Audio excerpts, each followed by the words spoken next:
প্রার্থনাকে দেখছে না যে? আমাদের ব্রেকআপ হয়েছে। সব তো ঠিকই ছিল, ব্রেকআপ হলো কেন? রিলেশনের একদম শুরুর দিকেই আমরা দুজনেই ব্রেকআপ করার ডিসিশন নিই। আমি ভেবেছিলাম রিলেশনের পরে তো ডিসিশন চেঞ্জ করবে। এতদিনের সম্পর্কে ও বিয়ের ব্যাপারে কিছু বলেন, তো যখন ও চলে গেল আমার প্রত্যেকটা দিন ছিল এক একটা বছর।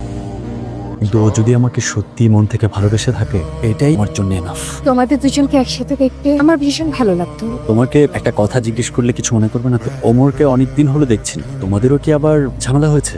সত্যি কথা বলতে বলার মতো তেমন কিছুই নেই। ওমর অনেক বেশি সেলফিশ। একটা রিলেশনশিপে ভালোবাসাটাই আসলে সবকিছু না। ভেবেছিলাম সবকিছু ঠিক হয়ে যাবে। প্রথম সবকিছু ঠিকই ছিল, আস্তে আস্তে ও বদলে যেতে থাকে। ও বাসায় থাকলে দিনরাত বসে শুধু মোবাইলটাই টিপতে থাকতো, কিছু কেয়ার করতো না। রেস্টুরেন্টে গেলে খাবারের বিলটাও সবসময় আমিই দিতাম। ওর টাকা সবসময় ও ব্যাংকে জমিয়ে রাখতো। প্রচন্ড সেলফিশ একটা মানুষ। Let's break up. Okay baby. Breakup করার সময় তো খারাপ লাগেনি, কিন্তু বলার পরে যে এত সহজে মেনে নিল, এটাতে খারাপ লেগেছে খুব বেশি।